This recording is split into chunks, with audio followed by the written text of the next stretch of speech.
Hi guys, thanks so much for watching this video. Today we are going to take a look at my March budget for the week of March 17th.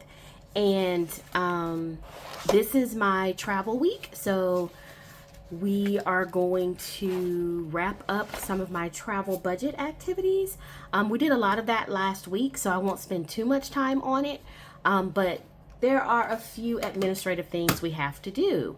So I am actually filming this the day that I am flying out. This is the morning. And so yeah, this is the end of the week. Let's get right into it. Let's start by taking a quick review of March 10th. I had a lot going on for March 10th as I was leading up to prepare for my trip. And I just had a lot of expenses as well. This is becoming a common theme, but I will say in Q2 beginning in April, I'm really excited to make some adjustments and some changes, especially to how I incorporate my business expenses. I'll talk about that more as I do a setup, or I should say when I do a setup for quarter two. Anyway, let's look at March 10th. Had a lot going on. I am happy to say that I got just about everything done. I did go over in several of my in all of my categories really. But you know what? That's life. Things happen. I did get all my bills paid. I like to list my bills for the week here. I've spoke about that in a previous video. I did go through and put in all of my expenses, and I did all of my highlighting for the week. So I'm pretty much set to go. The biggest things that happened last week were finishing up my savings challenges for my upcoming trip. So that is what we're going to spend most of the time talking about. Before we get into arranging my trip budget and updating that, I just want to talk about March 17th and what I have put in place for my budget. And I am going to go ahead and highlight these because I generally highlight them. I don't know why I didn't this time. But let me find the correct highlighters, and then we will highlight them and talk about them, I guess, at the same time. Grocery, I need auto, entertainment, and I guess dining out and my hobby. Okay, I think that's it. I feel like I don't have dining out. Entertainment, health and beauty, challenges, savings, home. Okay, well, I guess that's it. All right, so for this week, I actually don't have a ton of items because I'm going to be gone most of the week. So no budget for the personal this week. Most of my expenses are going to come out of my travel budget. Which is about, well, it was $1,500, and $1,100 of that is cash. So I do have $20 though, because when I get back the day of, I think I'm traveling on Wednesday, I probably am not going to want to cook that day. So I'm pretty sure I'll probably eat out that day. Nothing for transportation because my car will be parked at the airport. No need for any hobby expenses. I've been buying a lot of stuff to support my hobbies, so don't need to do that this week because I'll be gone. Limited amount in my grocery budget because, again, I will be gone most of the week, but I am coming back Wednesday, so I will need food. And then nothing really for entertainment. All my entertainment stuff is coming out of my travel budget for this week. So pretty straightforward, limited budget. I hope that it stays that way and I don't go over this week. I shouldn't. I can remove this now. That was just an extra page that I use to keep track of just random things I need to keep track of. Just a notes page. So this is set up for the next week. Like I said, I shouldn't have that many expenses. I will be out of town and using my travel budget for the most part. So with that being said, let's take a look at my travel budget and do some updates in here. So as you guys know, I do a couple of trackers to keep track of my savings challenges, sinking funds, and all of that great stuff.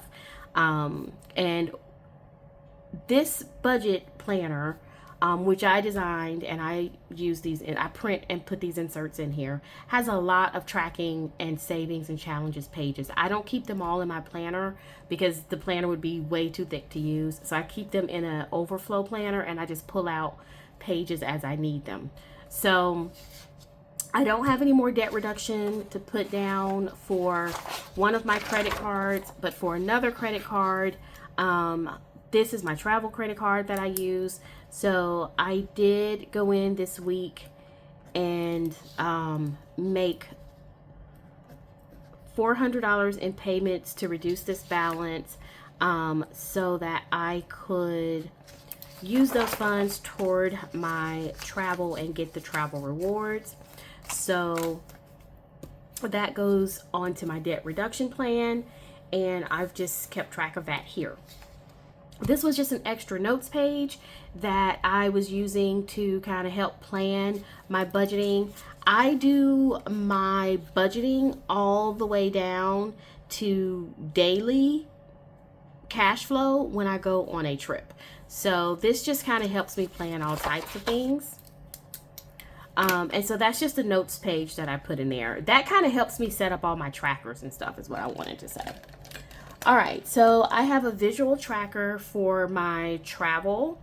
So this is a vacation savings challenge. It ended on the 13th. I did make my final deposits into my variable savings accounts. We're actually going to update that today as well.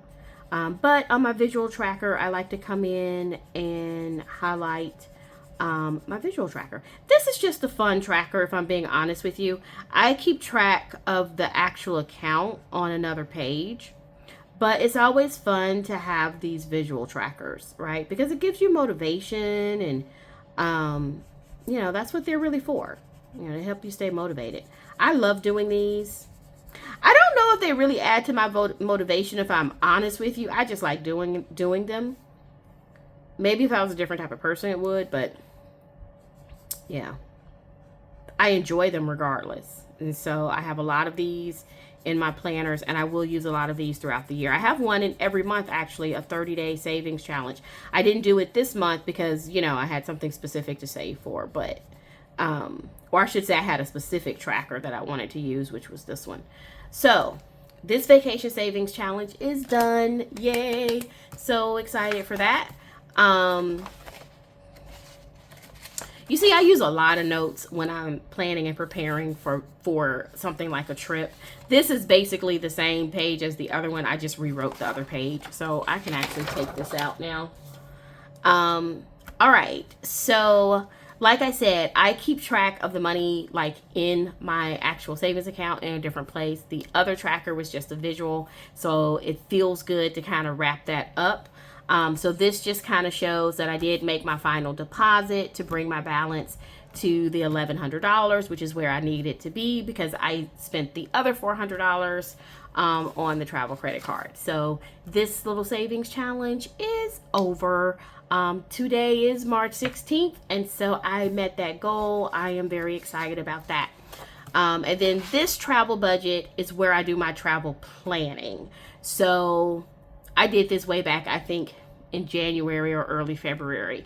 I will come back after my trip and update the actuals for everything, but this is just where I sat down and did my initial planning.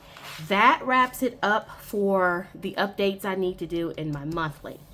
Now, as you guys know, I use a digital envelope system for like my challenges, my sinking funds, my variable accounts, and all that good stuff. So let's talk about how I go through and I make sure that I update my digital envelopes. So to make the digital envelope system work, you really need to have a structure in place in your planner to kind of replicate cash envelopes. So I talk about this in every video. If you've watched my budget videos, you know what I'm referencing, but instead of using cash envelopes, I replicate that with digital envelopes. So the system that I came up with that has worked very well so far, I'm still tweaking it so that it'll be 100% perfect when I roll out my 2026 budget planner. But the system I'm working with now is I use what is called a sinking and challenge worksheet, and I fill this out at the beginning of the year. And this basically it's like goal setting, right? I may get to these, I may not, but these are all of the challenges or sinking funds that I think I want to work on for the year. The amounts may change. This is not set in stone. This is planning. This is part of my annual planning. Now, that gives me an idea of what my goal is.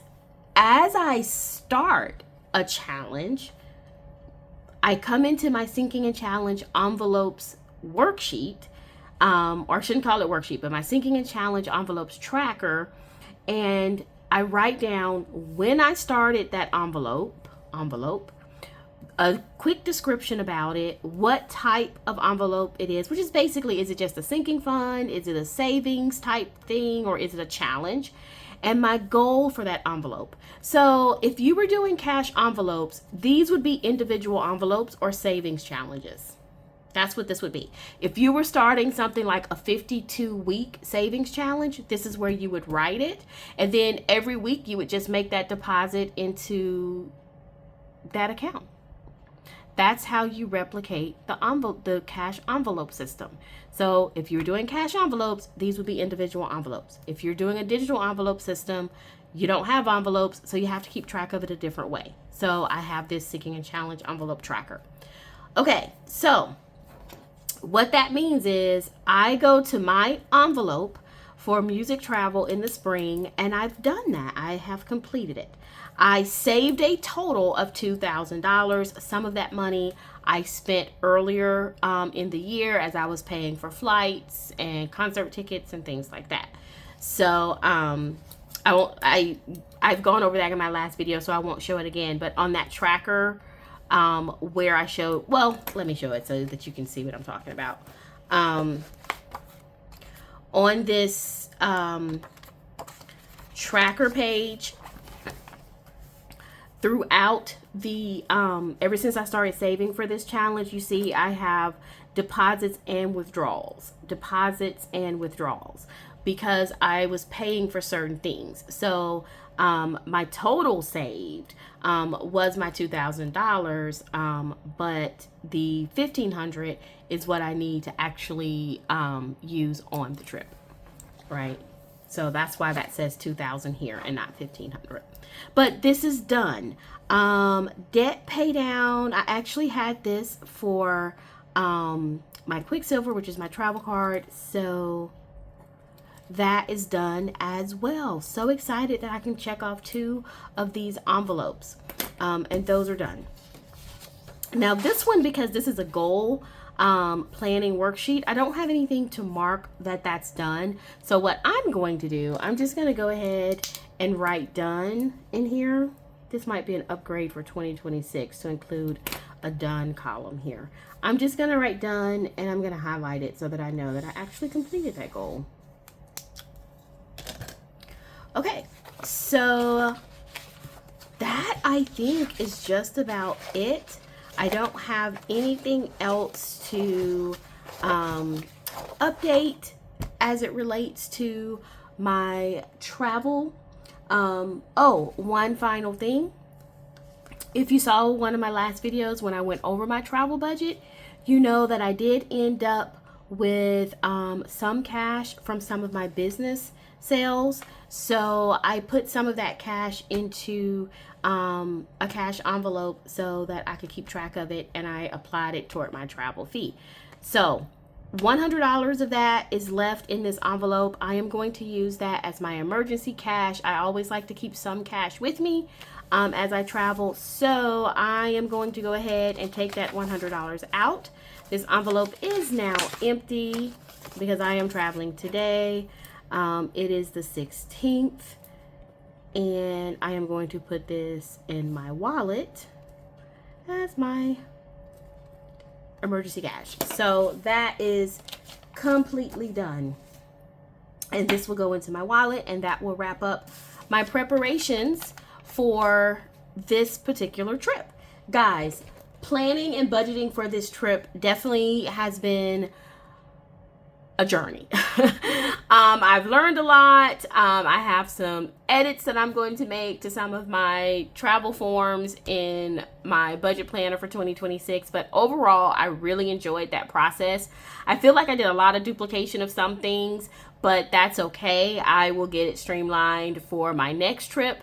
Everything is a journey, right? You live and you learn. And so I am very excited that I was able to stay on budget. I was able to save for this particular trip, and I know exactly what I'm going to do and what I'm going to spend each day for this trip. So very successful, in my opinion, budget journey for this particular trip. Let's hope it continues for the rest of the year.